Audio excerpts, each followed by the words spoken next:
Boa noite a todos os irmãos do Centro Espírita Caminhando para Jesus, aos internautas que nos assistem. Sejam bem-vindos para mais uma noite de estudos da doutrina consoladora. Nós temos o nosso site, nós temos o YouTube, o Instagram. Inscrevam-se, deixem seu like e as palestras são gravadas e ficam armazenadas lá para vocês acessarem também, né?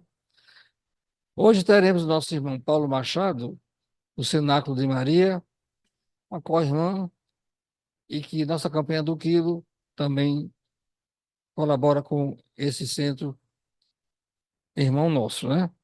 O nosso irmão Paulo vai nos trazer o espírito de verdade. É um tema muito importante, inclusive para dirimir dúvidas sobre o espírito de verdade. Então, mantenham-se harmonizados e vamos pedir à nossa irmã Bárbara para que faça a prece inicial.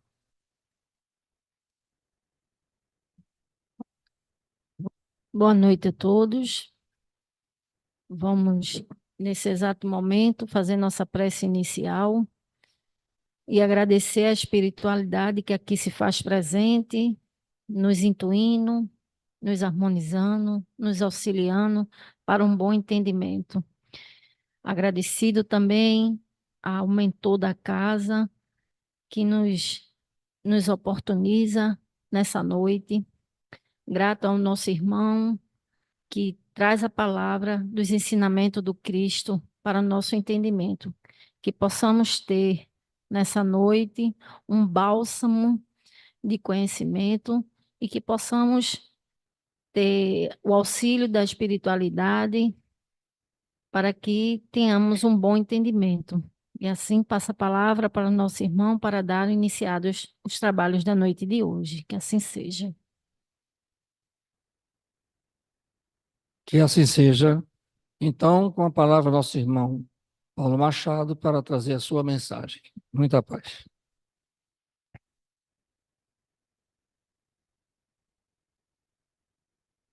Boa noite, meus irmãos. Trago um abraço, fraterno lá do Cenáculo Espírita Casa de Maria. Casa, como disse o nosso irmão, coligada, e que agradece muito por tudo que o Caminhando para Jesus, ao longo já de várias décadas, com a campanha do Quilo, tem nos ajudado na manutenção da nossa creche. E, como foi dito, o desafio da noite é super interessante, porque trata de conversarmos sobre o espírito verdade. E que dentro do próprio movimento espírita há uma, não chamo de divergência, mas um duplo entendimento de quem seja o espírito verdade.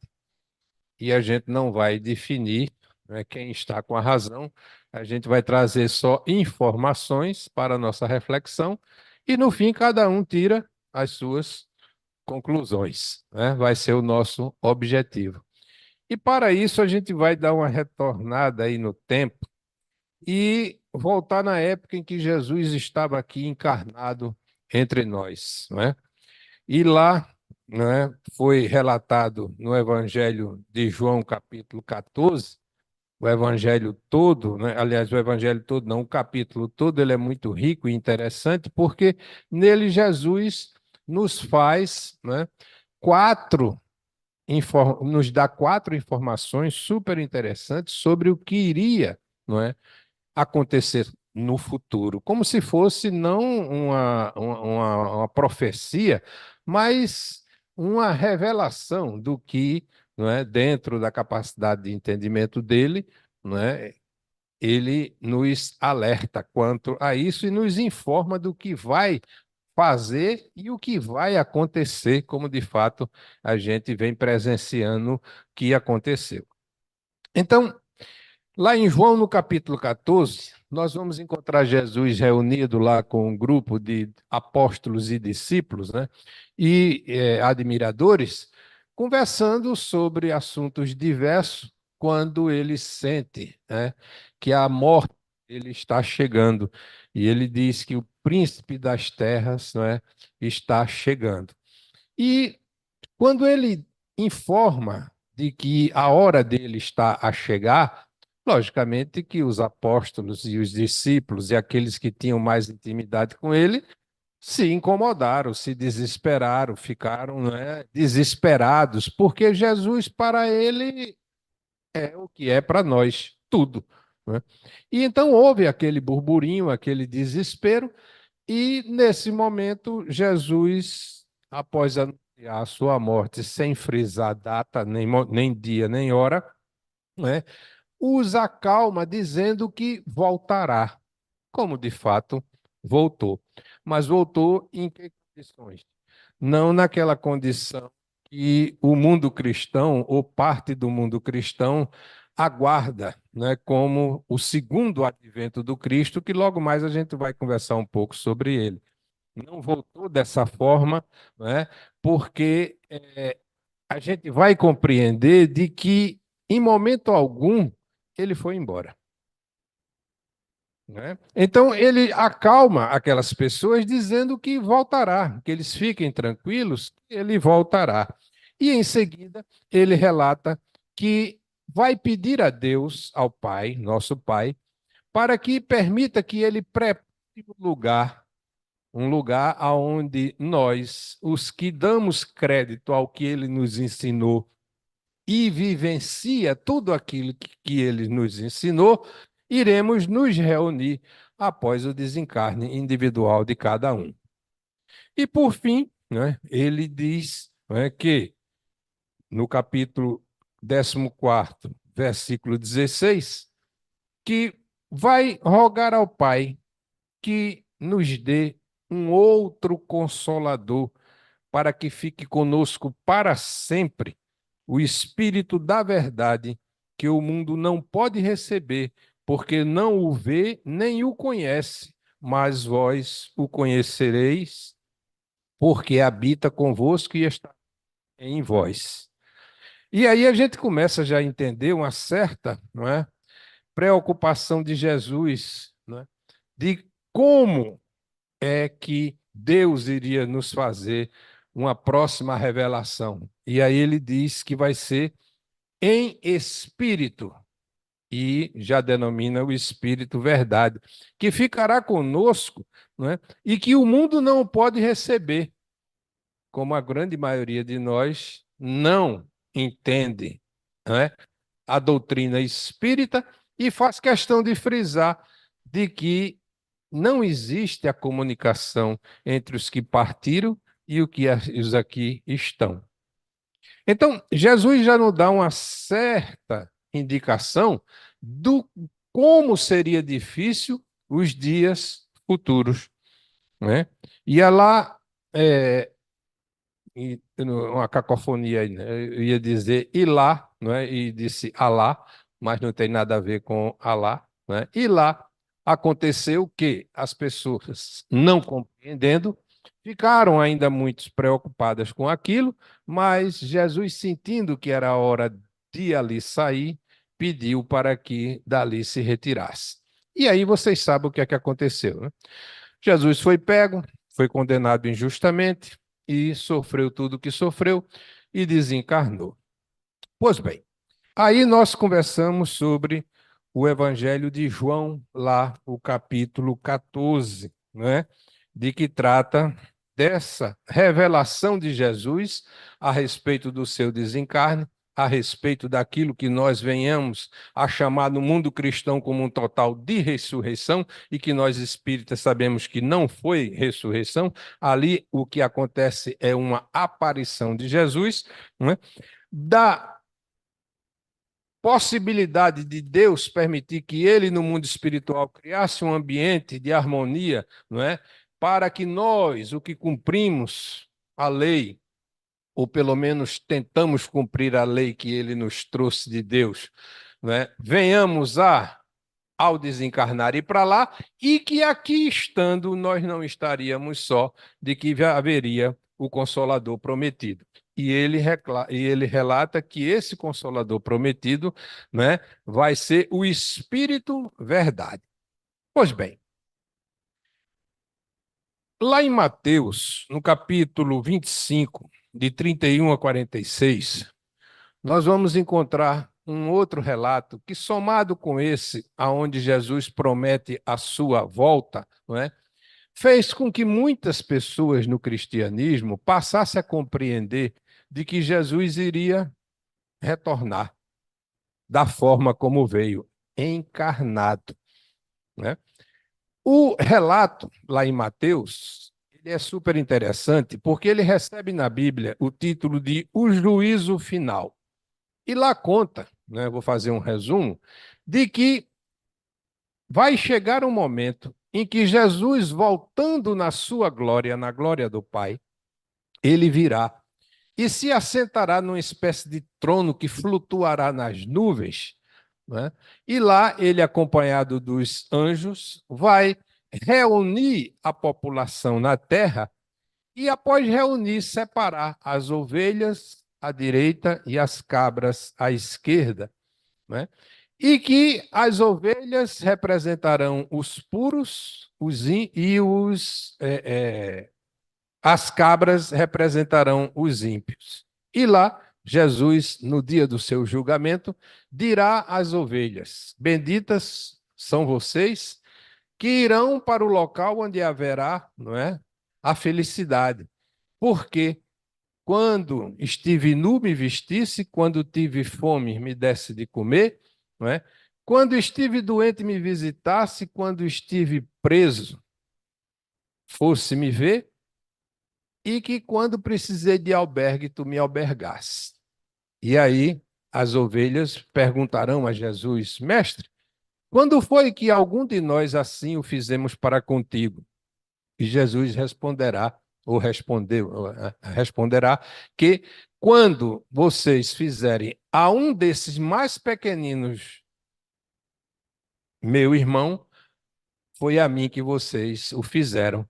E aí ele encaminha, né, essas pessoas para aquele local que o mundo cristão depois veio denominar de céu como um lugar circunscrito, e que a doutrina espírita explica de que o céu não é um lugar circunscrito, mas sim um estado de espírito. Pois bem, volta-se Jesus então para aqueles que não cumpriram com as leis e diz a eles que para ele está reservado um local onde haverá ranger de dentes e sofrer. E aí diz que eles irão para lá, por quê? Tudo na negativa. Quando eu estive fome, não me deste de comer. Quando eu te visitei, tu não me recebeste na tua casa. Quando estive doente, tu não me socorreste. Quando estive preso, tu não me fosse ver. E os ímpios vão perguntar a Jesus: mas, mestre, quando foi que nós deixamos de fazer alguma coisa dessa para contigo? E Jesus responde: quando deixaste de fazer para um desses mais pequeninos dos meus irmãos, foi a mim que tu deixaste de fazer. E aí fica caracterizado aquilo que a doutrina espírita chama de fora da caridade não é, salvação. Pois bem, a compreensão das pessoas, num determinado momento, né, da nossa vida religiosa ou da nossa história religiosa, compreendeu de que essa, não é, expressão bíblica que nos dá uma ideia do dia do julgamento, né, seria uma segunda volta do Mestre. E essa segunda volta ela foi esperada e é esperada até os dias de hoje. E dentro da história das religiões, a gente encontra, né, historiadores, pessoas que estudam a religião profundamente, teólogos, que chegaram até a fixar datas, né, e dias e períodos em que Jesus voltaria, e até então essas datas não têm se concretizado. Por quê? Porque nós espíritas entendemos de que o mestre, ele não vai precisar voltar dessa maneira como um dia ele veio, até porque quando ele nos dar a informação de que vai pedir um outro consolador que ficará conosco para sempre, ele diz um espírito, não é? Então ele já tira a possibilidade de vindo um homem com uma terceira revelação, entre aspas, não é? A gente sabe que isso não é o que Jesus pregou, não é? Ele não poderia vir na qualidade de homem, porque na qualidade de homem ele veio e o que nós fizemos com ele? O crucificamos injustamente.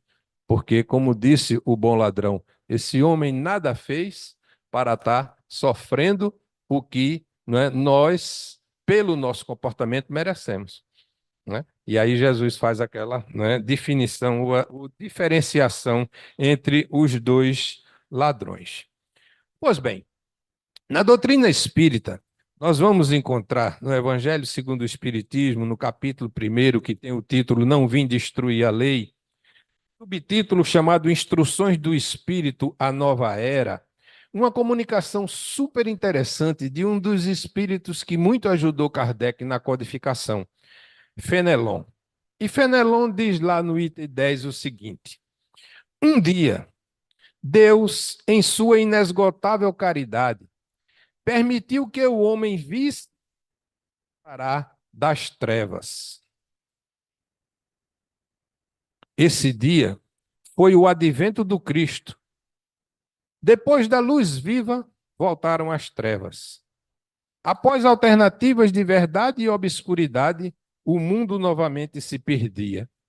Então, semelhante aos profetas do Antigo Testamento, os espíritos se e a vos advertir: o mundo está abalado em seus fundamentos. Reboará o trovão. Sede firmes. E aí, a gente observa que Fenelon ele nos traz o advento do Cristo. E esse advento do Cristo, ele narra que, pela necessidade, ele aconteceu porque o mundo, de certa forma, naquela época em que Jesus veio, religiosamente estava sem rumo. Havia inúmeros, né, povos que praticavam o paganismo, a crença em vários deuses, em imagens, em fenômenos naturais, etc. E o povo que havia, não é, sido escolhido por Deus para nos trazer, pela primeira revelação, o monoteísmo como uma religião, não é, vamos dizer, globalizada, não estava cumprindo o seu papel. Havia acontecido que esse povo escolhido por Deus, que foi o povo de Abraão, de Isaac e Jacó, não é? Por um determinado momento, foram habitar no Egito e lá depois da morte de José, que até então eles eram tratados como visitantes pela consideração que o faraó tinha a José do Egito, não é? O que é que acontece? É escravizado e passa um período de 400 anos, não é? Alguns dizem 440 anos, esse povo ali escravizado. E aí o povo hebreu sofreu na sua religiosidade a influência do paganismo do Egito. E que quando saíram dali, não é, eles não estavam mais com aquelas convicções da época em que Abraão, Isaac e Jacó os orientavam religiosamente. E aí cabe a Moisés, o primeiro revelador, que Deus nos manda, reeducar esse povo. E nessa reeducação, a influência do paganismo fez com que ele tivesse que criar uma estrutura de religiosidade, uma prática de religiosidade que fugia dos mandamentos de Deus. Então, os mandamentos de Deus, que é o Decálogo, nos falava de uma determinada maneira e o povo vivia uma religiosidade de outra forma. Então, não matarás, mas a religião mosaica, não é, por qualquer coisa, punia as pessoas com a morte. Então, o não matarás não dá ao Estado o direito de destruir uma vida. Não é? Os homens, na sua legislação, podem até colocar isso como uma premissa, mas diante de Deus ninguém tem o direito de tirar a vida do semelhante, inclusive a sua também não. Pois bem, Jesus então encarna no seio desse povo hebreu para fazer com que ele se modificasse, e é aí que ele sente tanta dificuldade que, num determinado momento, ele tem que dizer para os sábios das religiões daquela época: eu não vim destruir a lei de vocês, eu vim dar-lhe o verdadeiro cumprimento. Né? Então, Jesus chega e, como diz Fenelon, revela a luz. Só que a luz, ela foi, entre aspas, compreendida, né? Mais na frente ela vem a ser aplicada, o cristianismo se instala como religião, e aí nós, os homens, o que é que fazemos? Novamente nós corrompemos a vontade de Deus, o projeto de Deus, e deturpamos o cristianismo e começamos a fazer atrocidades. E aí vem, não é, uma parte negra na história da religiosidade. É a Inquisição, é as cruzadas, não é? É as indulgências, um comportamento religioso deprimente e que houve a necessidade da reforma. Então, essa reforma ela começa muito antes de Lutero e de Calvino, que quando se estuda a história da reforma, ela já vem muito antes, né? Por volta do ano de 1500, o princípio das pessoas que, tendo acesso à Bíblia, entendiam que o que estava escrito na Bíblia não era o que a religião, né, ensinava e precisava ser reformado. Então, daí vem, não é, um John Hus, que alguns dizem ser uma reencarnação de Kardec antes de ter reencarnado como Kardec, que é um dos primeiros, não é, a planejar um processo de reforma. Logicamente que foi pego, preso e executado na fogueira. Mas isso foge um pouco do assunto que a gente está trazendo, né? Mas o cristianismo sofreu uma deturpação que mudou a história da religião. E aí é nesse momento que Jesus, já sabendo de tudo isso que iria acontecer no futuro, né, diz que vai chegar o quê? O Consolador prometido. E aí veio a reforma, de certa forma, implantou no mundo, né, as igrejas que hoje são reconhecidas como protestantes, né, que a princípio começaram com a luterana e a calvinista, e depois surgiram inúmeras igrejas, e hoje a gente está vendo, né, a quantidade delas que tem por aí, e que ensinam, de certa forma, né, limitado. Elas não favorecem ao cristão que ali está as condições de se libertar. E Jesus, né, nos trouxe como verdade de Deus, que Deus quer que nós conheçamos a verdade, porque a verdade nos libertará. Né? Pois bem, então o Fenelon, ele nos explica, né, essa questão de Jesus veio para ficar. É preciso que a gente compreenda de que, não é, a morte de Jesus, a crucificação de Jesus, como ele tentou repassar para as pessoas de que ele iria voltar, ele não iria deixar ele só, não o destruía, porque em certo momento da vida dele, ele chega a dizer: olha, tu destrói a mim, esse corpo, mas a minha verdade, ela você não vai conseguir destruir porque ela está, né, de certa forma, plantada no seio desse povo, nessa cultura nova que está surgindo, aonde vai haver uma reforma, né, na maneira de como as pessoas entendem Deus e praticarão a vontade de Deus. E assim veio a acontecer. Então, muita gente, não compreendeu o advento do Cristo. Que advento, vocês sabem, é uma palavra que quer dizer aparecimento, chegada, aquilo que começa ou que se institui. Então, Jesus, ele veio, para instituir entre nós um novo entendimento de Deus e uma nova prática religiosa. Né? E aí, quem estuda Jesus e quem estuda as religiões, vê que, em momento algum, Jesus, deixou de estar entre nós. E aí tem gente que diz que isso, não é verdade. E a gente compreende a situação da pessoa, porque entende que a presença de Jesus entre nós é como ser encarnado. São aquelas religiões, são aquelas expressões do cristianismo, aquelas compreensões do cristianismo que estão muito arregadas à matéria. E elas não conseguem entender de que Jesus nos trouxe informações né, ensinamentos que nos levam a compreender que nós não somos a matéria, de que nós somos a energia, o espírito que habita a matéria. Ouçam quem tem ouvidos, vejam quem tem olhos. É o que ele nos ensinou.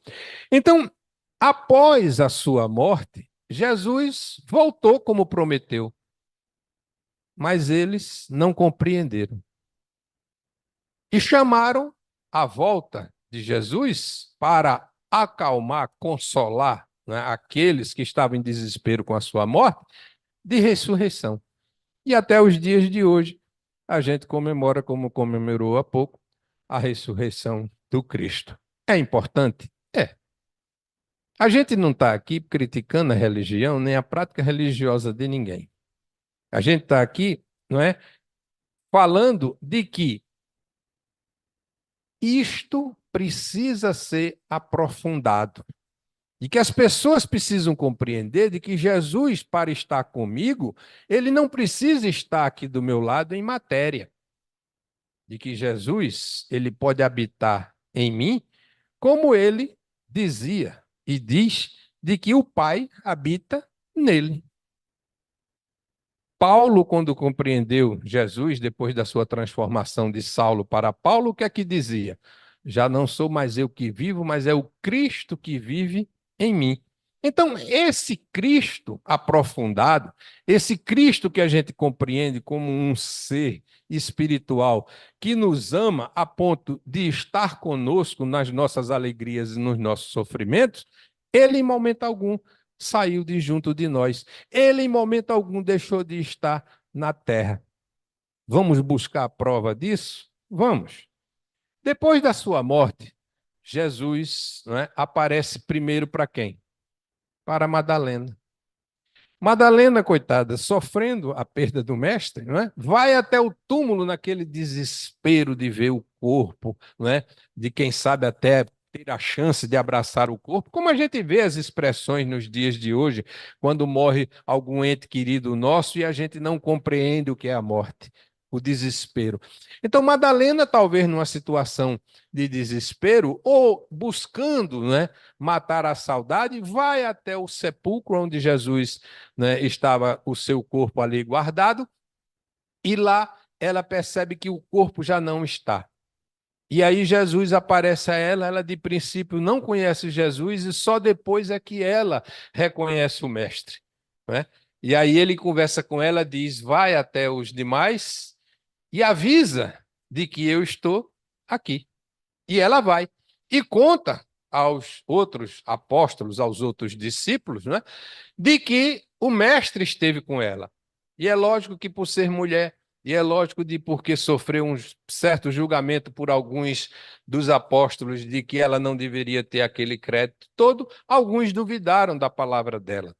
Mas Jesus continua dando prova de que está vivo e de que está entre nós. E vai, não é, caminhar junto com 3 deles que estavam de viagem à cidade de Emaús. E no caminho eles também não reconhecem fisicamente Jesus. Jesus vai conversando com eles até o momento em que eles param para fazer uma ceia. E na hora da repartição do pão, eles percebem o comportamento daquele que o acompanhava na viagem e reconhece o mestre. E aí é uma festa, né?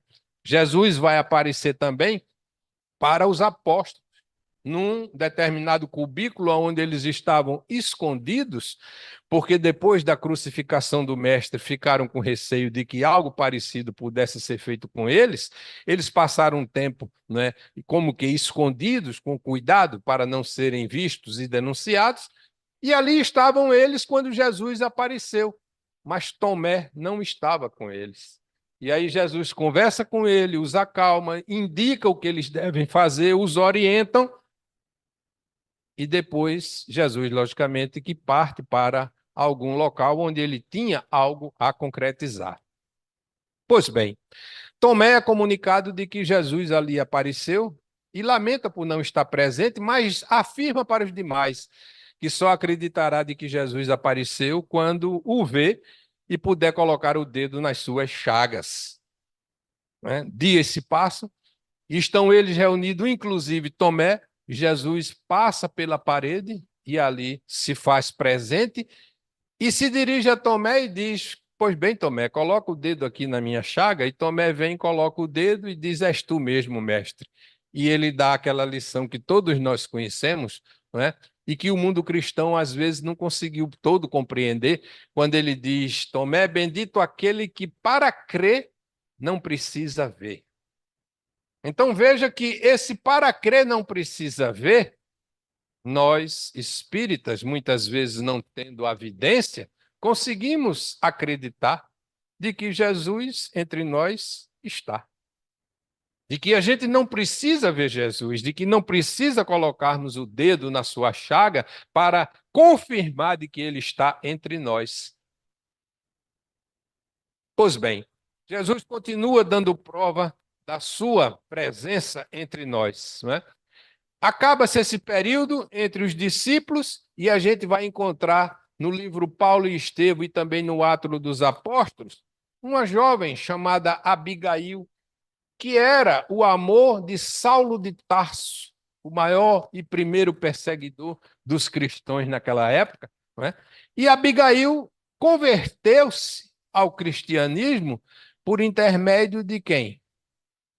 Daquele que Paulo mais na frente vai perseguir, o chamado Ananias. E Ananias, nas horas de agonia e de morte de Abigail,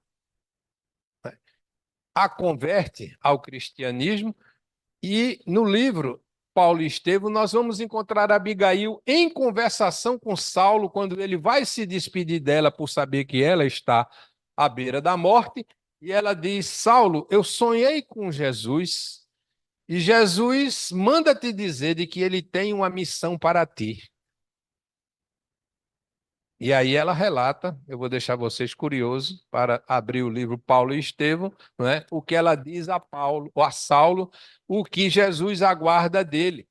E é lógico que Saulo não compreendia, revoltou-se ainda mais com aquilo e toma a decisão de perseguir Ananias e fazer com Ananias o que ele havia feito com Estevão, que era o irmão de Abigail e o primeiro cristão a ser morto por ser cristão, não é? Numa pena horrível chamada o apedrejamento. Estevão era outro que, assim como Pedro, como Filipe, como Tiago, que recebiam a visita de Jesus em sonho e até em vigília, pelo seu comportamento, pela fé, não é? E pelo merecimento que tinha e pela missão que tinha entre nós de fazer concretizar, não é? Na história da humanidade o cristianismo. Pois bem, então nós já temos aí numa época mais adiantada Jesus se fazendo presente a outros que não estavam na hora do seu sepultamento. E aparece a Abigail, e aparece a Estevão, e mais na frente a gente vai ver Jesus se fazendo presente e modificando a história do maior perseguidor do cristianismo.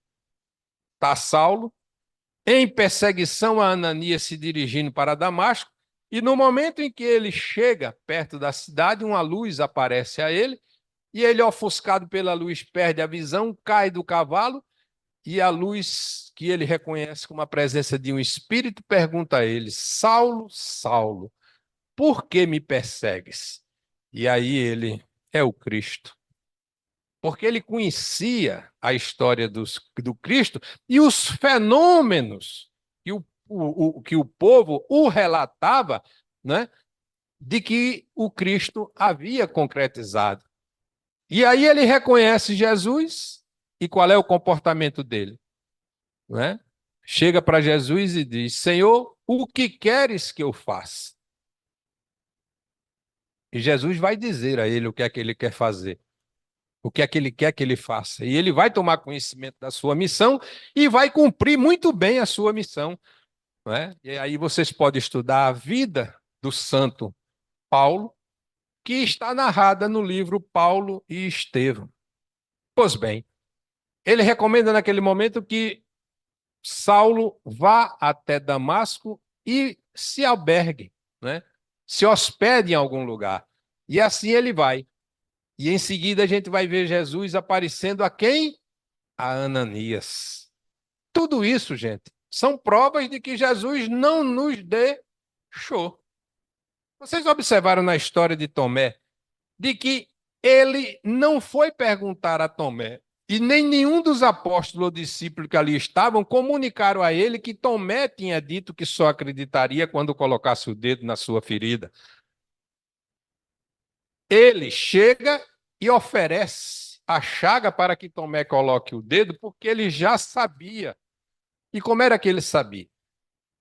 Porque, de certa forma, ele também esteve presente, não é? Invisível em algum momento em que o Tomé expressou isso para alguém, ou naquele momento em que Tomé expressou isso para os outros apóstolos e discípulos que estavam naquele ambiente. Pois bem, Jesus aparece a Ananias em sonho, e aí o que é que ele diz? Vai até Damasco, ou melhor, tu já estás em Damasco, vai até a rua tal, e dá o endereço onde Saulo estava, e lá tu restitui a visão a ele em meu nome. E o que é que Ananias diz a ele? Mestre, tu sabes o que esse homem faz com aqueles que te amam e cumpre com a tua palavra. Né? E aí Jesus diz a ele, vá. E ele vai. E aí é aquela história bonita, ele chegando, não é? Bate na porta, Saulo fica em dúvida se abre ou se não abre, porque quando pergunta quem é, ele diz, é Ananias, ele diz, pronto, eu cego, ele vai ter a vantagem de me tirar a vida. Ele teme por abrir a porta a Ananias. Aí quando Ananias diz em nome de Jesus, aí ele abre a porta.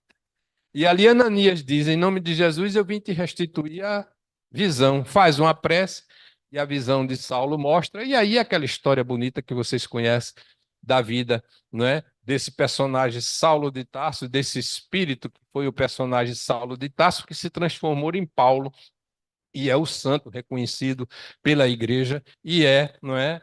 É o espírito que nós reconhecemos, como diz Cole, na nossa doutrina. Pois bem, não fica só por aí. Jesus vai aparecer mais na frente a Maria, né? Jesus vai, né, de uma forma que as pessoas não conseguem entender, mudar a história do cristianismo. Vocês já ouviram falar nos imperadores romanos e o que eles fizeram conosco naquela época? Não é? Quantos cristãos se viram de tochas humanas para iluminar as ruas? Quantos cristãos foram dados de comida, que foram esquartejados vivos, não é? Para divertir o povo romano por ordem dos imperadores? Pois bem, havia um imperador chamado Constantino por volta dos anos 300, não é? 380, que estava em luta com outro imperador, porque Roma estava com um duplo poder. Estavam com dois imperadores guerreando entre si, uma espécie de guerra civil, para ter o poder unificado de Roma e das suas províncias. Pois bem, Constantino tinha um menor exército, um exército menos equipado, e ia enfrentar esse outro César, que era o imperador mais poderoso, e aí ele sonha.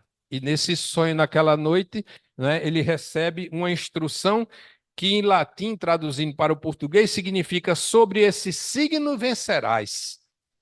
E aí ele, não é? O signo é a simbologia da cruz, é uma cruz.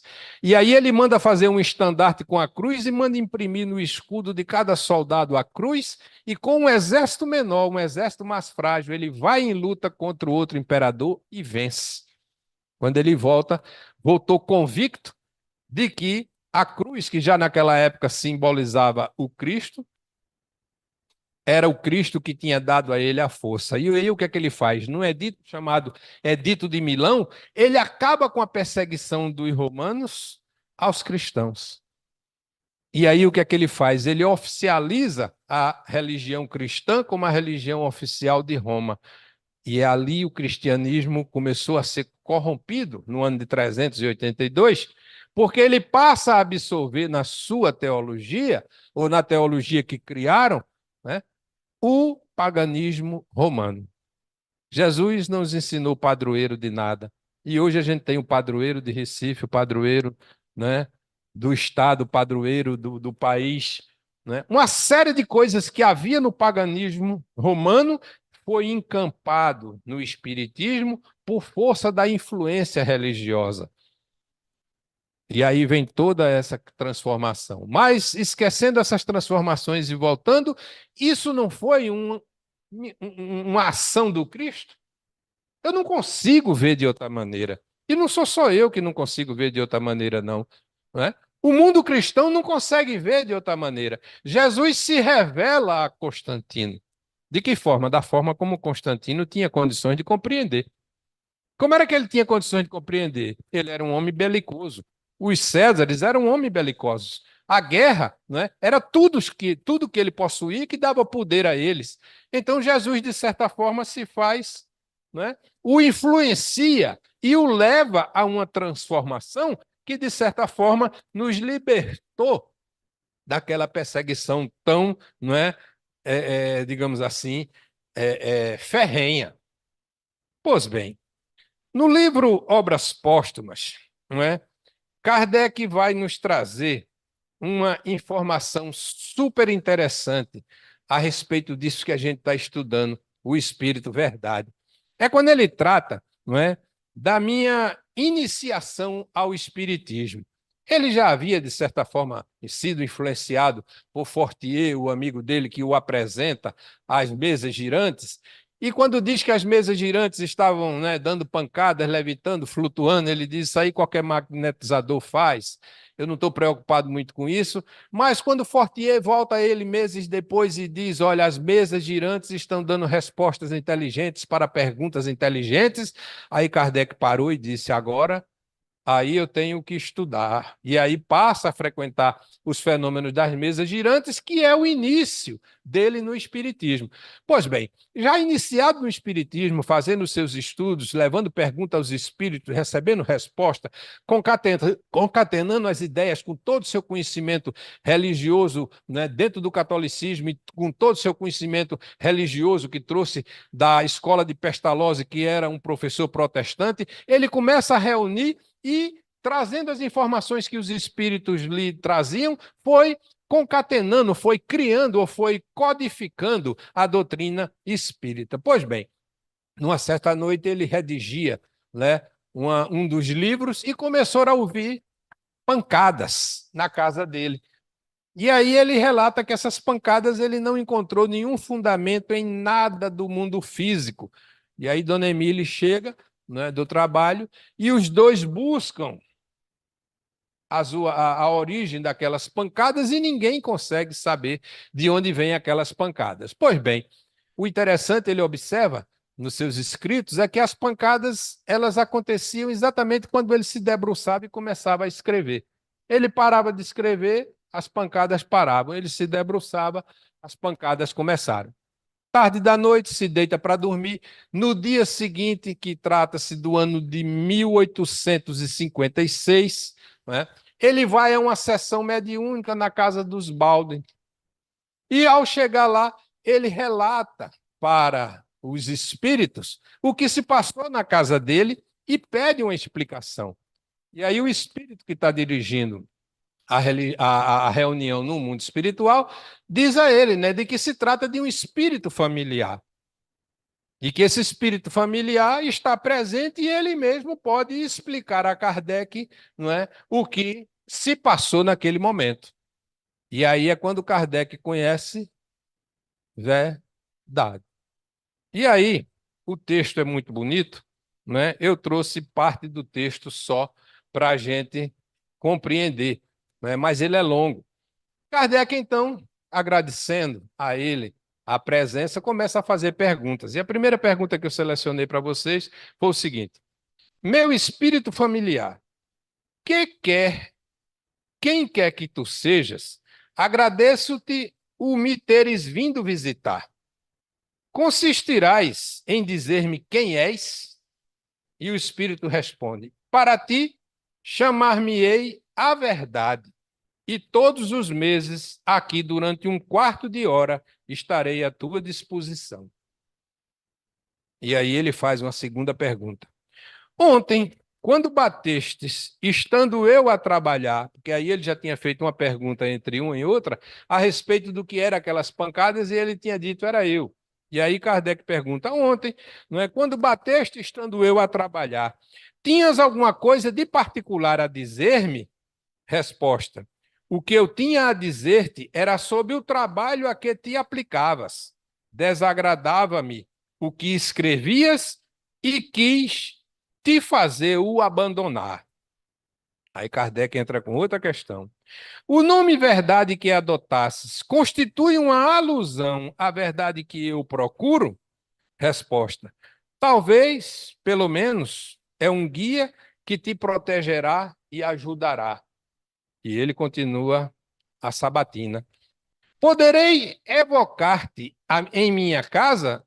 Sim, para te assistir pelo pensamento, mas para respostas escritas em tua casa, só daqui a muito tempo poderás obtê-las.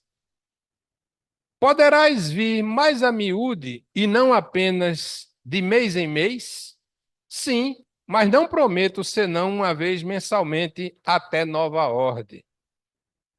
Terás animado na terra alguma personagem conhecida? Veja como Kardec era sutil, não é? Ele não perguntou quem foste tu, não é? Ele entra com a conversa e para perguntar, né? Terás animado na terra alguma personagem conhecida? Em outras palavras, quem foste tu na terra? E Verdade responde: já te disse que para ti sou a verdade.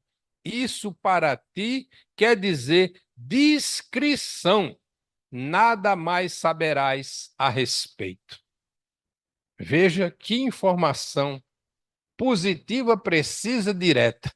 Nada mais saberás a respeito. Então, verdade, aquele espírito que ali estava conversando com Kardec não estava atrás de reconhecimento. Não queria que se soubesse quem ele era. Ele queria cumprir a missão dele. Qual era a missão dele? O Consolador prometido por Jesus. É ele que vem nos orientar nesse sentido. E aí nós, como homens que somos e curiosos como somos, ficamos devagando quem era a verdade, não é? Por que verdade não se revelou? Nós sabemos por que verdade não se revelou, porque ele queria discrição. Mas nós queremos saber quem é, não é? É feito, as pessoas chegam lá na nossa casa espírita: eu queria saber quem eu fui no passado. Não interessa, meu irmão, né? Se preocupe, não. Ah, eu queria saber o que foi que eu fiz no passado. Veja o que é que você anda espiando, o que você anda passando. Você tem uma ideia do que você era lá no passado, de uma pequena parte, né? Não do todo. Mas a gente não precisa de regressão de memória. A gente não precisa saber que foi rei, que foi príncipe, que foi gente importante, né? Porque essas coisas, não é? Como Chico Xavier certa vez nos deu uma lição de vida, não são importantes para nós, o espírito. Chico, uma vez, numa dessas sessões em que ele recebia muita gente, recebeu uma senhora elegantíssima, e essa senhora elegantíssima chega para ele e diz: Chico, quando, né, na época do cristianismo primitivo, eu fui uma das mártires que foi devoradas pelos leões. E você, Chico, naquela época, quem você era? Aí Chico olha para ela e diz: naquela época eu era a pulga do leão que lhe comeu, senhora. Né? Então, vocês observam que atrás de uma resposta que a gente pode chamar de cômica, né, Chico nos dá uma senhora lição de vida. Não importa quem nós fomos no passado. Não é? Então, por essas razões que o Espiritismo nos ensina, verdade, em 1856, na reunião na Casa dos Balde, ele diz a Kardec, não é? Não se preocupe com isso, porque você não vai saber, não é? E termina com a frase: nada mais saberás a respeito dessa questão de quem fui eu aí no planeta. Pois bem,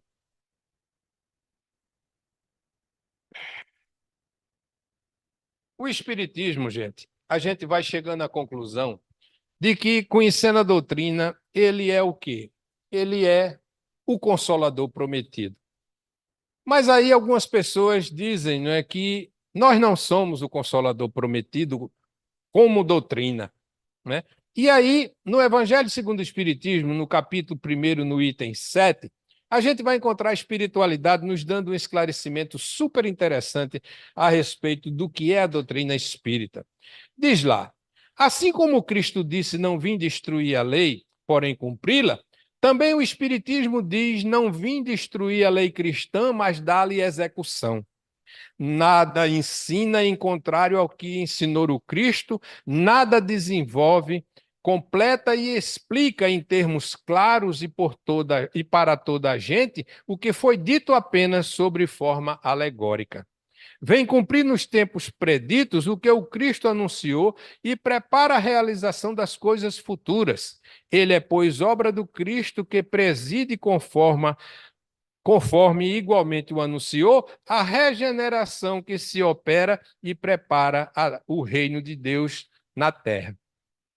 E aí a gente começa a entender de que, de fato, aquele que conhece a doutrina espírita, que procura, estudando a doutrina espírita, viver o espiritismo, é o que nós estamos fazendo. Deixando de lado tudo que é contenda sobre, né, a religião cristã e nos atendo a quê? Ao ensinamento moral do Cristo. O que ele nos ensinou para que nós nos transformássemos em ser melhores. E à proporção que nós vamos nos transformando em ser melhores, os que estão ao nosso redor vão também se modificar, e é nessa modificação a gente vai alcançar um dia, uma hora, o estado que a gente espera, né, e que é tão falado no movimento espírita no momento, a transformação do nosso globo, né, em planeta de regeneração. Isso vai se dar quando? Quando cada um de nós, reformado, dentro das ideias morais do Cristo, venhamos a viver de uma forma melhor. E aí o bem vai sobrepujar o mal e o planeta como um todo se transformará num planeta de regeneração. Pois bem, lá na Gênesis nós vamos encontrar, não é, os espíritos nos ensinando o seguinte: o espírito realiza todas as condições do Consolador que Jesus prometeu. Não é uma doutrina individual, nem de concepção humana. Ninguém pode dizer se o seu Criador é fruto do ensino coletivo dos espíritos, ensino a quem preside o espírito de verdade. Nada suprime do evangelho, antes o completa e o elucida. A Gênesis, capítulo 17, item 40. Não é isso que a gente está tentando, né? Eu digo tentando porque a gente muitas vezes vai no caminho e comete um deslize, mas a gente não está tentando vivenciar isso, né? Então, somos nós, sim, o Consolador prometido.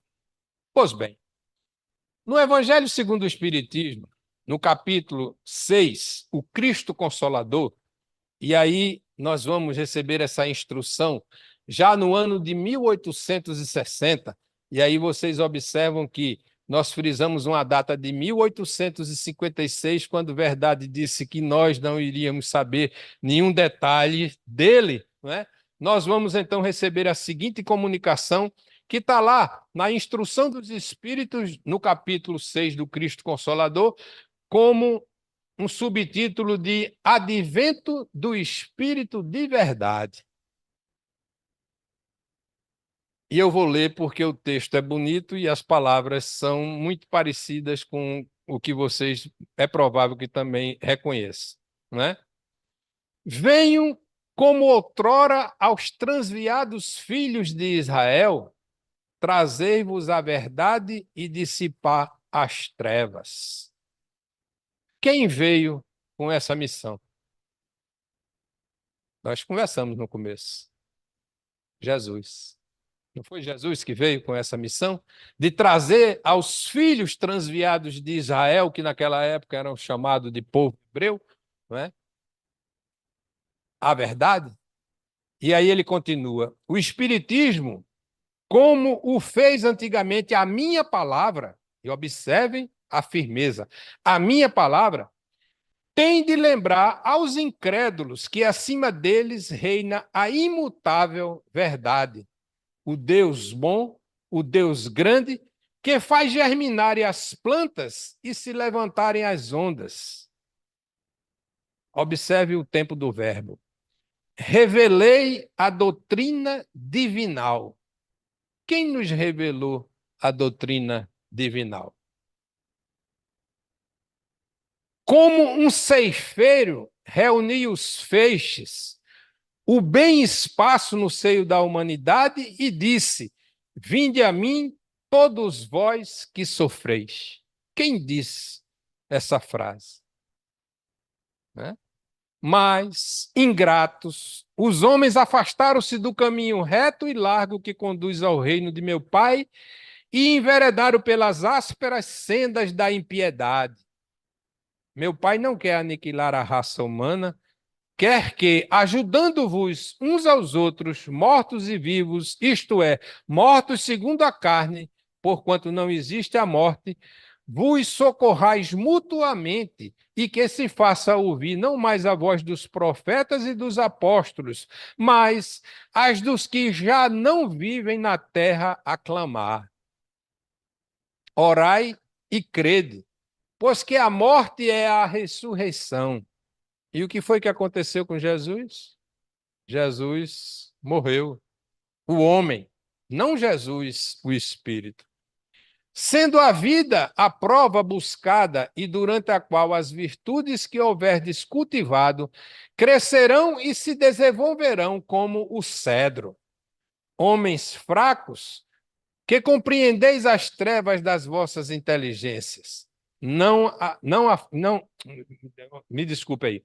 Homens fracos, que compreendeis as trevas das vossas inteligências, não afastais o facho que a clemência divina vos coloca nas mãos para vos clarear o caminho e reconduzir-vos, filhos perdidos, ao regaço do vosso Pai. Sinto-me por demais tomado de compaixão pelas vossas misérias, pelas vossas fraquezas imensas, para deixar de estender mão socorredora aos infelizes transviados que, vendo o céu, caem nos abismos do erro. Credes, amai, meditai sobre as coisas que vos são reveladas. Não mistureis o joio com a boa semente, as utopias com as verdades. Espíritas, amai-vos. Eis o primeiro ensinamento.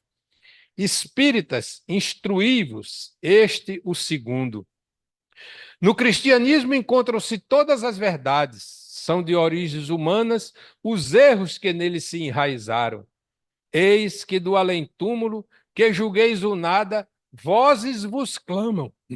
Irmãos, nada perece. Jesus Cristo, o vencedor do mal, é o vencedor do mal. Sedes os vencedores da impiedade? Assinado o Espírito Verdade, Paris, 1860. Quem lê esse texto tira conclusões, não é? E essas conclusões a gente guarda para a gente se alguém do nosso lado acha que deve ter um outro entendimento e respeita o entendimento do irmão. É verdade o próprio Cristo? Fica a cada um de nós a conclusão. Mas os Espíritos nos trazem uma luz muito grande no sentido dessa questão, não é? Se é o Espírito verdade, o próprio Cristo, ou se é um Espírito que comunga com Cristo de todas as suas ideias. Lá na questão 505, Kardec coloca: os protetores que dão nomes conhecidos sempre são realmente os espíritos das personalidades que tiveram esse nome? Resposta: não. Muitas vezes, os que os dão são espíritos simpáticos aos que tais nomes usaram na terra e, amando deles, respondem ao vosso chamamento. Fazeis questão de nomes? Eles tomam um que vos inspire confiança. Quando não podeis desempenhar pessoalmente determinada missão, não costumais mandar um outro por quem respondeis como por vós mesmos, não é? Ou sobre o vosso nome? Os espíritos assim responderam. Concluindo, a hora é chegada, não é? A gente tem que dar por concluído. Se verdade é o Cristo, maravilha, ótimo. nós, espíritas, entendemos que o planeta tem um governador. E esse governador, nós entendemos pelo que está na literatura espírita, né, é o Jesus Cristo. Portanto, se verdade é um espírito de igual cabedal moral, né, do Cristo, ótimo. Porque ele está, de certa forma, sobre, né, a autoridade do Cristo prestando um trabalho. Então, se verdade, não é o Cristo, ótimo. Se verdade, a gente chega à conclusão de que é uma pleitude de espíritos que trabalham na confecção da doutrina, ótimo. Porque todos nós, encarnados e desencarnados, que estamos vivenciando qualquer tipo de experiência no planeta Terra, estamos sob a orientação de quem? Do Cristo. Para a nossa reflexão. Muita paz, muita felicidade para todos. Obrigado, Paulo, pelas explanações e as conclusões é de cada um, mas as evidências foram ditas e só é cada um refletir. E importante é que nós não estamos desamparados, seja Jesus ou seja algum outro espírito de luz que está sempre conosco, né? Então vamos concluir os trabalhos da primeira parte, pedindo a nosso irmão Ferreira para fazer a prece de agradecimento. Vamos orar. Pai amado, Jesus Mestre querido, nosso amigo de todas as horas, espiritualidade da casa, que tão cedo já preparou esse salão para receber cada um de nós. Agradecidos estamos, Senhor, por essa noite, pela oportunidade que essa casa nos dá, de tantos ensinamentos, de tantos conhecimentos. Que possamos sair daqui hoje fortalecidos na nossa fé, de que o Cristo sempre estará conosco, sempre estará ao nosso lado. Nos acompanha, Senhor, com a tua bondade, com a tua misericórdia, até os nossos lares, levando para aqueles que lá habitam conosco essa certeza, levando para aqueles que habitam lá conosco a alegria de viver, a harmonia, e que abençoe sempre esta casa. Falamos, Senhor, para ti da nossa imensa gratidão por tantos conhecimentos, por tantos ensinamentos que o nosso irmão nos trouxe hoje. Ainda em prece, Senhor, passo a palavra para o irmão que está à frente dos nossos estudos de hoje, para que ele possa dar por terminado. Que assim seja. Que assim seja. Então, encerrando os trabalhos da primeira fase, permaneçam harmonizados, aguardando a chamada para o passe. E muita paz para todos.